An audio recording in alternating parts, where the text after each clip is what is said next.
This Family Life News podcast is made possible by the support of listeners like you.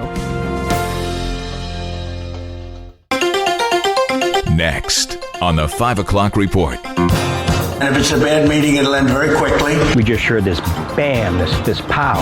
And I jumped up and I said, what the heck was that? That require all social media users to verify their age. I want to sell the house and leave. Now, let's go to the newsroom.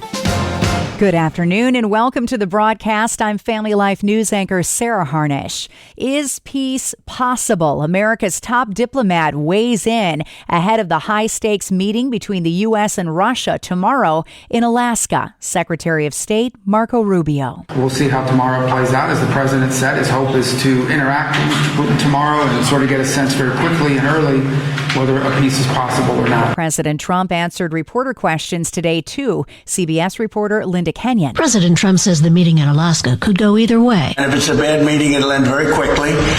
And if it's a good meeting, we're going to end up getting peace in the pretty near future. But what's most important, he says, is what comes next. The second meeting that we're going to have a meeting with President Putin, President Zelensky, myself, and maybe we'll bring some of the European leaders along, maybe not. Trump also insisted if he weren't president, Putin would have already taken all of Ukraine. But I am president, and he's not going to mess around with me. In Washington, D.C., the president is getting more pushback today from sending National Guard troops in to control crime. Troops are getting heckled by protesters. You're here! You're trying to arrest innocent people? What's your purpose? What's your goal? What's the motive? Why won't you show your face? Like you look yourself in the mirror and think I did a good job today? The FBI getting tougher with them. Officials have made 45 arrests so far for offenses from assaulting an officer to drug trafficking. Democrats on the networks today said there is a crime issue in most major U.S. cities. It's indefensible.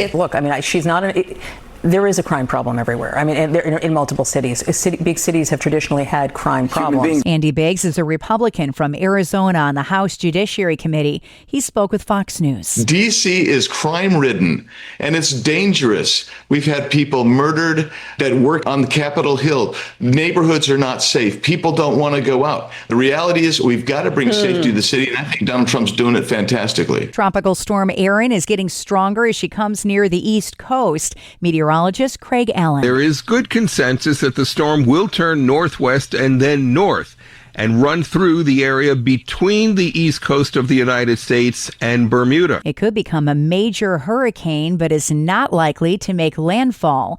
A new law in Gloucester, New Jersey could put parents in jail for their kids' unruly behavior. Gloucester Mayor David Mayer on why the Minors and Parents Responsibility Act is needed. We have a juvenile crisis in this country. This is not unique to Gloucester Township, but rather is symptomatic of a larger societal juvenile crisis. Now, I'll tell you, I don't have all the answers, but one possible answer is to hold parents accountable for their children. But this mom thinks the law to punish parents is unfair. Blaming parents for what a child does, they are their own person, right? 16, 17 years old, sure, their brain's not fully formed yet, but if they are getting the correct guidance, they should be making the right decisions. And they know the difference between right and wrong. And if they choose to do something wrong, that child should be held accountable for it, not the parent. Parents in Gloucester can be jailed for up to 3 months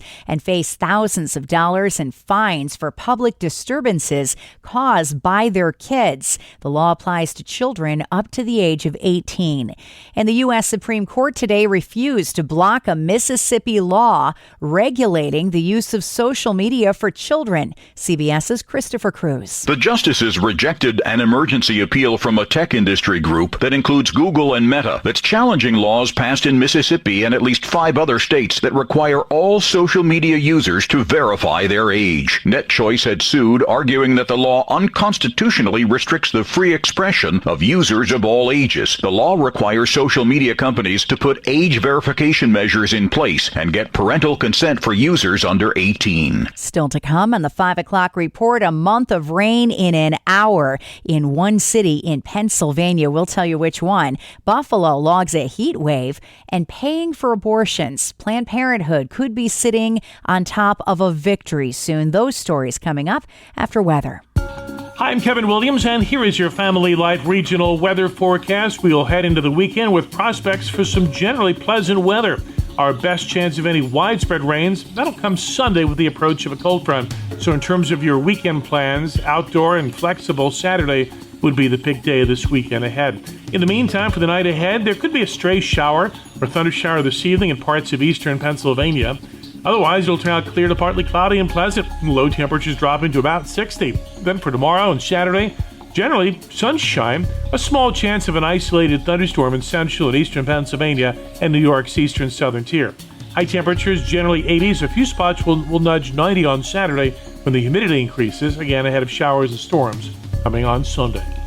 All right, Kevin, checking the stories making news where you live across New York and Pennsylvania. Yet another round of mopping up after the latest flash flood hit the Scranton, Pennsylvania area.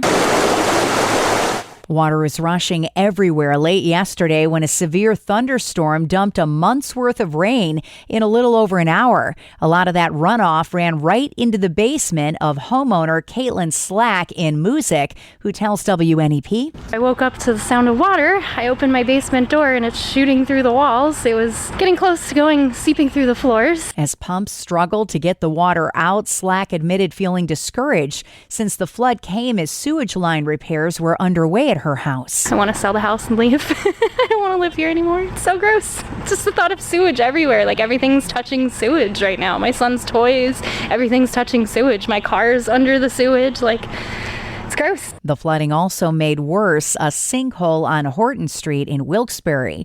Buffalo has seen its first heat wave in 5 years. A heat wave is when temperatures reach 90-plus degrees for 3 straight days. That happened in Buffalo on Sunday, Monday, and Tuesday. It marks the city's first heat wave since July of 2020. The feds have busted up an elaborate months-long mail theft scheme in the Rochester, New York area. 3 men from Monroe County are accused of stealing mail from hundreds of people in Irondequoit and Brighton. The victims never received their mail or had money stolen from their mail. Prosecutors say the suspects drove to post offices across the county in the middle of the night, stealing the mail inside multiple blue collection boxes. They are then accused of altering the checks found in those letters, depositing them and withdrawing the funds before banks could identify fraudulent activity. Daniel Finkelstein with 13 Wham says the criminal activity dates back to January of 2023. Investigators used surveillance video to identify the suspects and planted a bug on the vehicle of one of the accused to aid in that sting operation. Pennsylvania's late state budget could leave 100,000 college kids without financial aid this fall. $15 million in need-based education grants is being held up by the spending impasse in Harrisburg. Students are urged to check with their college to learn more about how the delay might affect them. Lawmakers are not due back at the state capitol until September. Next at 5, paying for abortions. It is the issue today for Faith Under Fire. Let's listen in.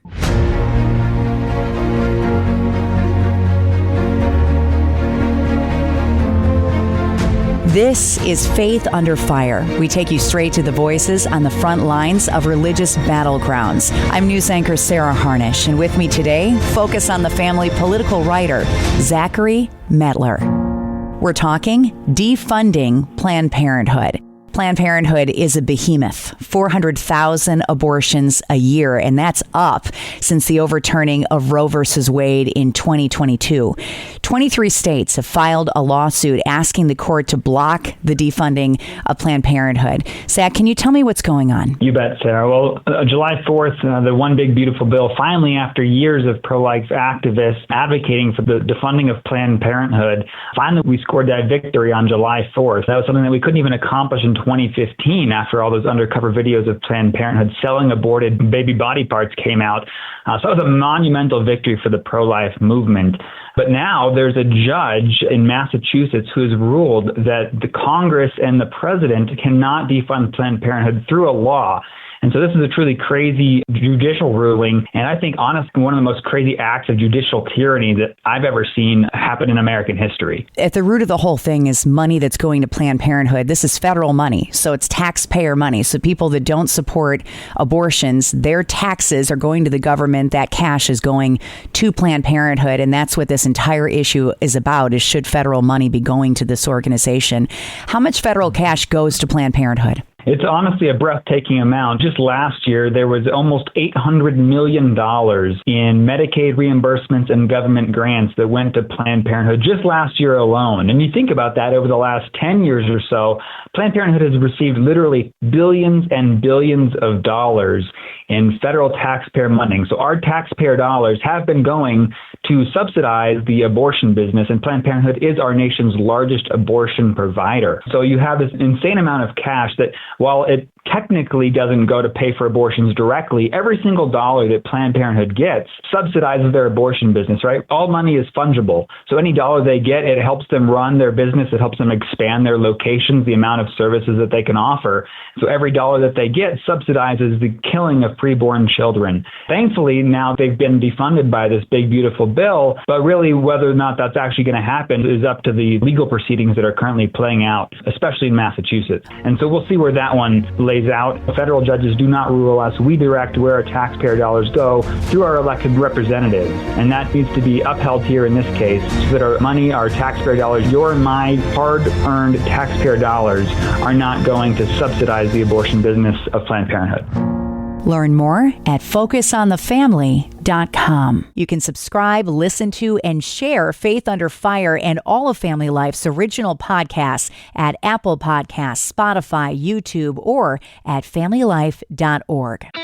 Sacrificially generous people share several traits. Hi, I'm Rob West with the Faith and Finance Minute. Blogger Art Rayner writes about those commonalities in a post at faithfi.com. Here are a few of them. Sacrificially generous people are content. They've found their contentment in Christ, not in material things. Next, they overflow with gratitude. They're thankful to God for all His generous gifts, right down to the air they breathe. Sacrificially generous people are open-handed. They hold the things of this world very loosely. And finally, such people tend to be incredibly joyful. They've learned that it is indeed more blessed to give than to receive. Their very generosity brings forth into their lives God's blessing of joy. Manage your finances wisely with the easy-to-use FaithFi app. Download FaithFi, Faith and Finance from your app store, or learn more at faithfi.com. Coming up on the 5 o'clock report, it's a bird, it's a plane, it's a meteorite on my house. That story after one last look at weather. Hi, I'm Kevin Williams, and here is your Family Life regional weather forecast. We'll head into the weekend with prospects for some generally pleasant weather. Our best chance of any widespread rains, that'll come Sunday with the approach of a cold front. So in terms of your weekend plans, outdoor and flexible, Saturday would be the big day this weekend ahead. In the meantime, for the night ahead, there could be a stray shower or thunder shower this evening in parts of eastern Pennsylvania. Otherwise, it'll turn out clear to partly cloudy and pleasant. Low temperatures dropping to about 60. Then for tomorrow and Saturday, generally sunshine, a small chance of an isolated thunderstorm in central and eastern Pennsylvania and New York's eastern southern tier. High temperatures generally 80s. A few spots will nudge 90 on Saturday when the humidity increases, again ahead of showers and storms coming on Sunday. The heat is back. Finally, at 5, it looks like a meteorite may have hit a house in Massachusetts. CBS's Michael Wallace has the story. Jim Dolan says he and his wife were in their Gloucester townhouse at the time. We just heard this bam, this pow. And I jumped up and I said, what the heck was that? They found some strange rocks that smelled of sulfur on their deck and some damage to the corner of their house. Boston College geophysicist John Ebel believes it was a meteorite. Every day there are meteorites coming into the atmosphere. But he says the odds of one hitting your house are like winning the lottery. And that's the world that we live in for Thursday, the 14th of August. I'm Sarah Harnish, and this is the 5 o'clock report on Family Life. Thank you for listening to this Family Life News podcast. If you've been encouraged by what you've heard, please share it with others and click the subscribe button to automatically receive future episodes.